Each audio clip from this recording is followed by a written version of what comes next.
Well, I'm Alan Dale from Gale Force Winds, and I want to tell you, it is exciting to be here in conversation at DEFSEC 2024. Thanks to the good folks at Cisco for bringing this podcast alive. They truly know that conversations matter, and that the more people we can have in conversation, the higher probability of success for all. I think a rising tide floats all boats. It's a kind of a great expression for DEFSEC. Tony, why don't you introduce yourself? Tell us what you do.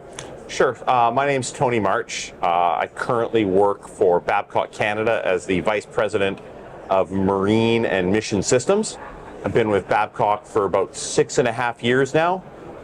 Before that, I was a proud naval officer, served 21 years in the Royal Canadian Navy, the majority of that time in Canada's submarine force. Tony, Babcock, a big muscle in this room, sort of a big player that people want to do work with. Good work being done at Babcock for sure. Talk to me a little bit of some of the projects that you're excited about right now. So certainly, as a company here in Canada, we're excited about not only the core, sort of the marine business that we've been doing. We've got a flagship contract, have provided for the last 16 years in-service support for the Victoria-class submarine. There's recent news, announcement of the Canadian Patrol Submarine Project, really recapitalizing that fleet for the future, so certainly really interested in that.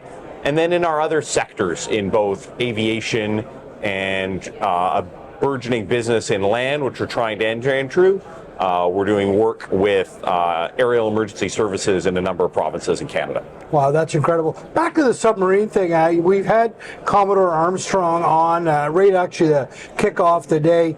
He's pretty excited about submarines of the future as soon as 2035, boats in the water. And of course, in naval procurement, that's like tomorrow, right? So, and I don't mean that in a negative way. I mean, 2035 is not far away. So it must be exciting for Babcock, who's right in this business, to be a part of that. Yeah, I think we're really excited. I think it's a project that has a lot of momentum right now.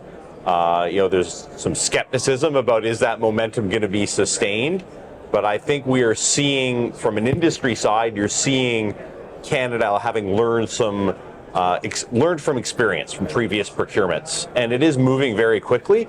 I think that timeline is aggressive, but achievable, depending on the approach they take. Great team at Babcock. They're everywhere at all the shows we go to. Great Babcock people there. It must be fun for you to be a part of that team, and in fact, in a key leadership position there. So I think it's, fundamentally what we do a lot of defense services, a lot of engineering services. It's a people business. Mm-hmm. And the core and the strength of the company is with the great people that I get an opportunity to work with every day.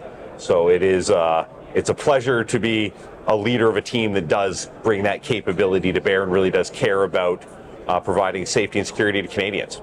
Tony, we're right here at sort of the heart of Halifax, and of course Cove just across the harbour over in Dartmouth, and then NATO Diana co-housed with them now as well. That's exciting too. Talk to me a little bit about that. So I think the value of innovation and the investment that you're not just seeing Canada but international partners make in innovation is very important. In our company, we look at that as really a tool to enable increased performance in terms of asset management, increased sea days. So it's important to look at those key capabilities and then how that manifests itself in outputs for our customers.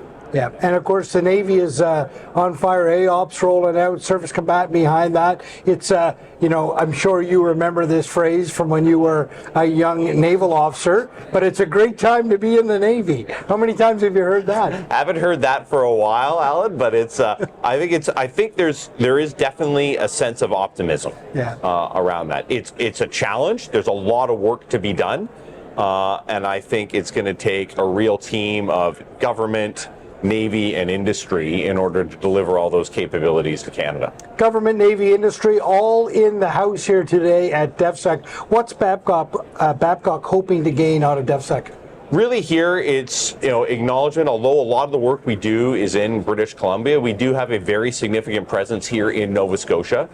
We've got over 50 employees that work in the province. We deliver a lot of high-value engineering and supply chain work here. So it's really coming out of COVID and trying to remind everybody that we're a player and that we do have a presence here in the Eastern Canada. Well, there's no doubt about it. Everybody knows Babcock in this room. And Tony, pleasure to have you on the show. Thank you. Thank you very much.